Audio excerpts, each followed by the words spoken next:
হ্যাঁ, definitely like, share, subscribe করতে একদম ভুলবেন না। যে কোনো রিভিউ দিতে একদম ভুলবেন না, আমরা রিভিউর উত্তরও নিশ্চয়ই দেবো। Thank you. দেখতে থাকুন সমস্ত আপডেটের জন্য। হাসিস না, তোর হাসি শুরু করিস না।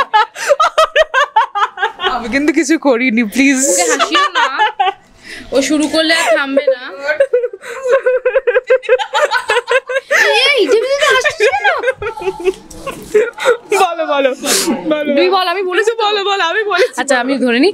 আচ্ছা, টলিস্কোপের দর্শকদের জানাই এই ধরনের আপডেটস, গসিপ, কন্ট্রোভার্সি আর এই ধরনের বিনোদন নিউজ পেতে হলে সঙ্গে থাকুন, ফলো করুন, সাবস্ক্রাইব করুন, লাইক করুন। Yes, thank you. বলে দিয়েছি ওই সেম আমাদের সেম এখন আমাদের ডিরেক্টর দাঁড়িয়ে আছে, ওই যে পাশে ক্যামেরাটা প্যান করলে দেখা যাবে ওখান থেকে ডাকছে। সো এখন যেতে হবে, খুব ভারীতে আছি। তবে সবাই খুব ভালো থাকবেন, সুস্থ থাকবেন আর এভাবেই ভালোবাসবেন। Thank you. নমস্কার, আমি শ্রী টলিস্কোপে আপনাদের সবাইকে স্বাগত। আর এই মুহূর্তে আমি আছি ইন্দ্রপুরের স্টুডিওতে। তো আজকে আপনাদের যে খবর দেব সেটার জন্য আজকে আমার এই ইন্দ্রপুরের স্টুডিওতে আবারও আসা। আপনারা অনেকেই হয়তো জানেন যে পিলু নাকি শেষ হতে চলেছে। সেই খবর কি আপনাদের কাছে আছে? আমাদের কাছেও কানাঘুষা এই খবরটা এসেছে যে পিলু নাকি শেষ হতে চলেছে। তার জন্যই এটা কতটা সত্যি বা কতটা মিথ্যে, সেই জন্যই আমরা চলে এসেছিলাম আজকে এখানে, অর্থাৎ ইন্দ্রপুর স্টুডিওতে, যে পিলু শেষ হচ্ছে নাকি হচ্ছে না সেটা জানতে। কিন্তু এসে কি দেখলাম জানেন? এসে দেখলাম এটাই যে পিলুর মেকআপ রুমে তালা মারা আছে। তাহলে কি সত্যি আপনারা কি মনে করতে পারছেন বা আপনারা কি ধরতে পারছেন যে পিলু শেষ হচ্ছে কি না? আমরা কিন্তু কিছুই বুঝতে পারছি না। আপনাদের কাছে যদি এইরকম কোনো খবর থাকে যে পিলু শেষ হচ্ছে নাকি হচ্ছে না, তাহলে অবশ্যই আমাদের কিন্তু কমেন্ট বক্সে জানাবেন। আর পিলু যদি শেষ হয়ে যায় তাহলে পিলুর জায়গায় কোন সিরিয়াল আসছে বলুন তো? সেই খবর নিশ্চয়ই আছে আপনাদের কাছে। যদি থাকে তাহলে অবশ্যই কমেন্ট বক্স আপনাদের জন্যই আছে খোলা। অবশ্যই কমেন্ট করতে কিন্তু ভুলবেন না। আর এখানে কি হচ্ছে না হচ্ছে সেটাও দেখাবো আমি আপনাদেরকে। তাহলে চলুন দেখি পিলু কি অবস্থা, পিলুর কি হচ্ছে না হচ্ছে। চলুন। তো আপনাদেরকে বললাম যে আমরা এসেছিলাম পিলু এখানে শেষ হয়েছে নাকি হয়নি তার সত্যতা যাচাই করতে। তো দেখলাম যে সত্যি পিলু শেষ হয়ে গেছে এবং পিলুর সেটে চলছে অন্য সেট তৈরি। কিন্তু কোন সেট, কি হচ্ছে না হচ্ছে সেইগুলো তার আসল লোকে পেয়ে গেছে, এখানকার আর্ট ডিরেক্টরকে। তোমার কাছে যাবো যে এখানে আমরা এসেছিলাম যে পিলুর সেটে, যে তারপর এসে দেখলাম যে পিলু শেষ হয়ে গেছে। এখানে কোন সিরিয়াল শুরু হচ্ছে? এটা হচ্ছে নিমকুলের মতো, জি বাংলার। এখন মুশকিল হচ্ছে যে পিলু শেষ হয়ে গেছে বা পিলু চলছে এটা বিষয় না, সেটটা আমরা নতুনভাবে তৈরি করেছি আবার, মানে কিছুটা রেখে কিছুটাকে তার চেঞ্জ করে আমার গল্প অনুসারে সেটটা তৈরি হয়েছে এবং গল্পে তৈরি হয়ে প্রায় শেষ এবং শুটিংও শুরু হয়ে গেছে।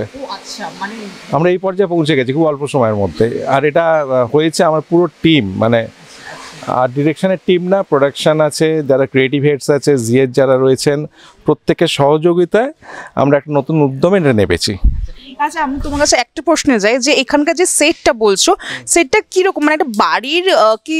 হ্যাঁ অবশ্যই, এটা প্রমোতে দেখেছি সেরকম। উত্তর কলকাতার একটা বাড়ি, যে বাড়িটার মধ্যে একান্নবর্তী একটা পরিবার। সেই পরিবারের যেটা হয় যে সবাই রয়েছে কিন্তু সবাই সবাইকে নিয়ে এমন ব্যস্ত বা তার নিজেদের যে পারিপার্শ্বিক যে সম্পর্কগুলো থাকে তার মধ্যে দিয়ে সেটটাকে আমরা দেখি যে প্রায় মানে নানা রকম জিনিসে ভর্তি। মানে হয় না আমরা কাজ করতে করতে যে মোবাইল চার্জারটাই হয়তো দেখা যায় যে একটা বোর্ডের মধ্যে লাগিয়ে রেখে দিয়েছি, যে এই ধরনের না অনেক ডিটেলিং এই গল্পটায় দরকার পড়ছে এবং সেটা নিয়ে আমরা সারাদিন মজা করে সেটটা সাজাচ্ছি। কতদিন লাগছে এই সেট তৈরি করতে? সেটটা আমরা খালি পেয়েছি 20 তারিখ, মানে গত 20 তারিখ আমরা পেয়েছি এবং আমরা 2 তারিখ থেকে শুটিং শুরু করে দিয়েছি। আর কিছুটা অংশ সাজানো বাকি, সেটার কাজ চলছে, বাইরেটা একটু কাজ চলছে, মোটামুটি 1-2 দিনের মধ্যে শেষ হয়ে যাবে।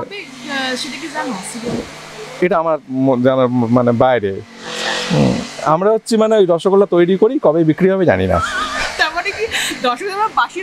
না না না না না না, ডেলি চেঞ্জ হয়। ওকে, ধন্যবাদ অনেক। তুমি কি জানো যে এই সিরিয়ালটা কবে থেকে শুরু হচ্ছে না হচ্ছে?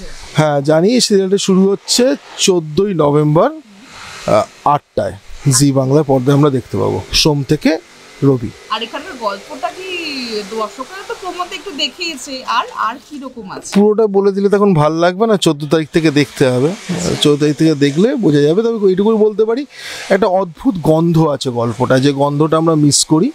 একটা একান্নবর্তী পরিবারের গন্ধ আছে, এবং সে সত্যিকার একান্নবর্তী পরিবার, একটা নর্থ কলকাতার পরিবার, তার গন্ধ পাওয়া যাবে। একটা প্রশ্ন আছে আমার কাছে, যে এই যে বললে একান্নবর্তী পরিবার নিয়ে একটা গল্প আসছে, আগেকার দিনের সিরিয়ালগুলো অনেকটা লম্বা, অনেক দিন ধরে, অনেক বছর ধরে চলতো। এই সিরিয়ালগুলো এত মানে ক্ষণিকের জন্য হচ্ছে কিসের জন্য, তার রিজনটা কি? রিজন কিছুই না, একটা রিজন হচ্ছে লকডাউনের পর মানুষের মানে করোনার পর তো একটা অন্য জগতে আমরা এসেছি। যতই আমরা একই জামা কাপড় পরি বা একই রকম, আমরা মানতে কষ্ট হলো আমরা অন্য জগতে এসেছি। তো সেখানে কিছু সিরিয়াল মানুষ খুব ভালোভাবে গ্রহণ করছে, মানুষের সেই সিরিয়ালগুলো 2 বছর 2.5 বছর চলছে। যেগুলো গ্রহণ করছে না সেগুলো তাড়াতাড়ি, এর সবটাই মানুষের ওপর নির্ভর করছে। আমরা চেষ্টা করছি, আমাদেরও কিছু জায়গায় ব্যর্থতা হচ্ছে, কিছু জায়গায় সাফল্যতা আসছে। যেমন করে একটা সিনেমা, কোনো সিনেমা 1 সপ্তাহে উঠে যায়, কোনো খুব ভালো সিনেমা মনে হয় যে খুব ভালো সিনেমা 1 সপ্তাহে চলে যায়, আবার কোনো সিনেমা বছর মানে 1 বছরও চলে। সিরিয়ালের ক্ষেত্রেও তাই, যেটা ভালো হয় সেটা স্ট্যান্ড করে, যেটা তো হয় না সেটা। আর এখন তো মানুষজন তো কাজের জন্যই বলবো আমি, যে একান্নবর্তী পরিবার এখন দেখাই যায় না, সেটাকে নিয়ে আবার গল্প হচ্ছে। তো সেটা আশা করি দর্শকদের ভীষণভাবে মনোগ্রাহী হবে। 91 100 বার আমাদের সেটাই চেষ্টা, যে যেটা আমরা মিস করি, মানে এইটা আমার মনে হয় যে যারা আমরা একান্নবর্তী পরিবার দেখিনি, আমাদের আজকের জেনারেশন, তারা অনেক কিছু জানতে পারে। যে বাড়িতে একটা ঠাকুমা থাকলে কি আনন্দ, কি মজা হতো, একটা জেঠিমা কাকিমা থাকলে কি আনন্দ, কি মজা হতো। হয়তো আমরা একটা কোনো অনুষ্ঠান বাড়ি থেকে আমরা এক হই সবাই, কিন্তু সেইটা তো এখন পাওয়া যায় না। রোজ সকাল থেকে রাত অবধি থাকা যায় না তাদের সাথে। থাকলে কি মজা হতো, সেটা মজা বা সাজা কি হতো, সেটা দুটোই জানতে পারবো এই আমাদের নিমফুলের মধুতে। Thank you so much. তোমার নামটা একটু দর্শকদের প্লিজ। আমার নাম সৃজিত রায়। Thank you. কেমন লাগলো এই পর্বটি অবশ্যই জানাতে ভুলবেন না। কোথায় থেকে দেখছেন সেটাও আমাদের জানাবেন, তাহলে আমরা বুঝতে পারবো কত দূর আমরা পৌঁছতে পারলাম। দর্শকদের কাছে আমাদের বিনীত অনুরোধ, আমাদের চ্যানেলটি সাবস্ক্রাইব করুন এবং পাশে থাকা বেল আইকনটি প্রেস করে অল নোটিফিকেশন অন করে রাখুন। আমাদের ফেসবুক এবং ইনস্টাগ্রামে ফলো করে রাখুন, যাতে আপনাদের কাছেই সবার আগে আমরা পৌঁছে যেতে পারি খুব দ্রুত। পর্বটি আপনাদের ভালো লেগে থাকলে লাইক, কমেন্ট এবং শেয়ার করতে ভুলবেন না, তবেই আমাদের প্রচেষ্টা সার্থক হবে।